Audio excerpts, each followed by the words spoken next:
Alright, so I'm gonna get little man a shotgun, and I've been able to find a 410 reasonably priced. So I went over to Walmart the other day, and they had a Stevens.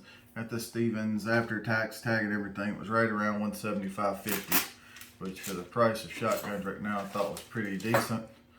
Let's open it up and see what it looks like. I actually haven't opened this up yet, so you'll see it as I see it.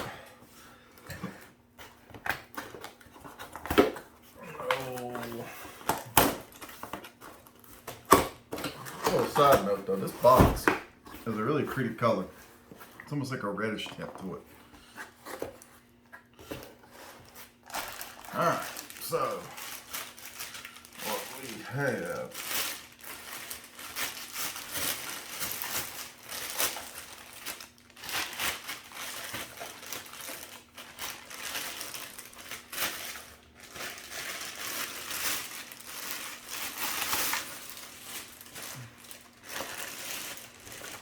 the lower here. It's pretty for the most part. It's got a few little dents and dings and, well, little small scratches on it. Nothing crazy though.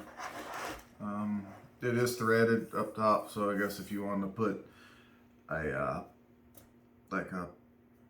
some kind of optic or just a name point something, you could do it. It does actually have threads on there for that. I don't know if y'all can see that or not, if I get that to focus.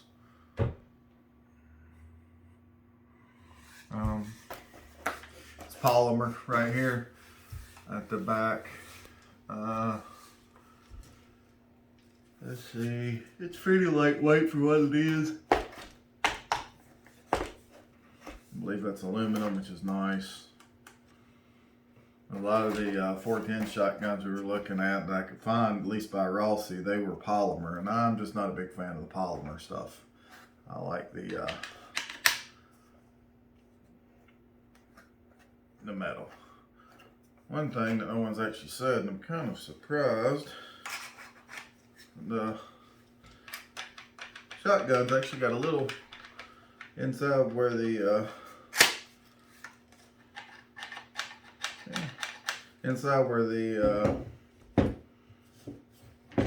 shotgun's at. We'll delete that part. Let's see what we got going on. The end cap's metal, that's nice.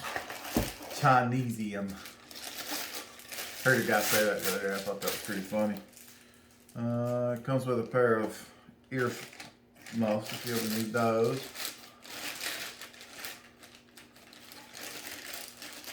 Who makes the barrel? Who makes the barrel? Here's the barrel.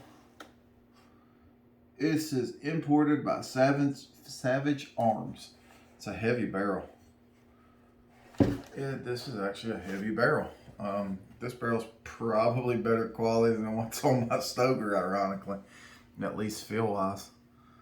It's a nice little barrel.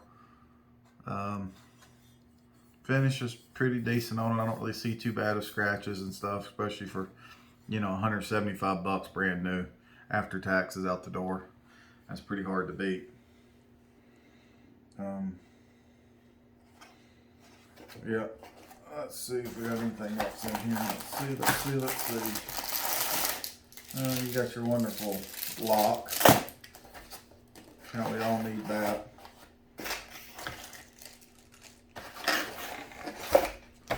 I think that's all they sent me with on this one.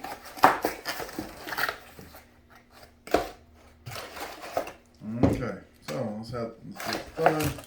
And let's see.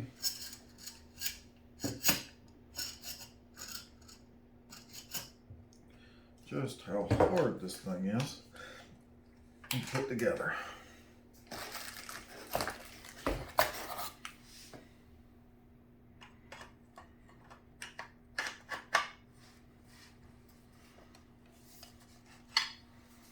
Guess it wasn't very difficult, huh?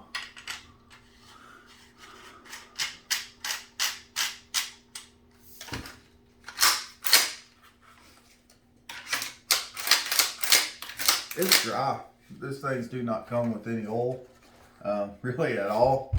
The length of pull, it's a little shorter. You can kind of tell that's not a very large buttstock, which is one reason I grabbed this for Jackson. Son, he's not a real big kid, so he's going to kind of need help. The other reason I like it is because he's got grip back here, and then me being a little bit bigger, you can grab it up front. The plastic is hard. It's not real flimsy. It doesn't feel like it's going to fall apart. It's pretty stiff. It's empty. All you safety Nazis out there, it's empty. They didn't give me no shells from the manufacturer. Let's see. Cross bolt safety on it. Red is dead. Black is safe. We're gonna flip it up. We're gonna pull the trigger on it one time. We're gonna check it just to make sure. Once again, it's empty. Which it's empty. Okay. Safe direction.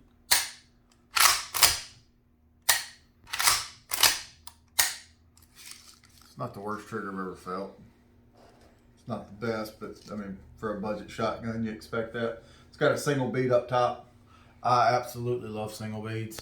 Like I said, it doesn't really stop much, because if you want to put a sight or something on it, you've got spaces here to put it on there. It looks good. It's got that either stainless steel or polished bolt, whatever it is. It looks good.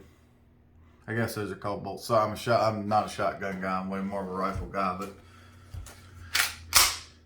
he's wanting to get into maybe trying to shoot some clay pigeons, and figure that this is something a little easier for him to squirrel hunt than with a 22 for right now. It shoots 2 3/4 and 2 3/4 and 3-inch shells. 20 gauge. They make this in a tactical pistol grip model for home defense. This may be their security model on a 20 gauge or whatever, but I bought it for him because it's got a smaller barrel, so he can actually hold it. And like I said, I wouldn't have bought this. I would have bought a 410, but you can't find 410s, and you can't find 410 shells right now very much either. I've got some that I've just had over the years, but I can find 20 gauge pretty well over at Academy. If anybody's needing ammo, if you live up towards the Charlotte area, Gastonia tends to have decent ammo. The store in the Academy in Gastonia, the Academy in Kannapolis, and the Academy in Concord's got some. Academy in Hickory tends to not have that much. I think that's just because they're kind of the only store right there in that area. Can't find 6.5 Creedmoor.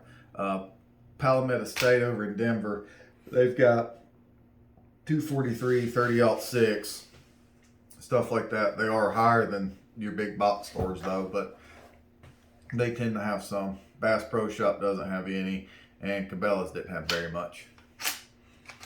Alright, just figured I'd show you a little shotgun, man. We're gonna lube it up and see how it runs.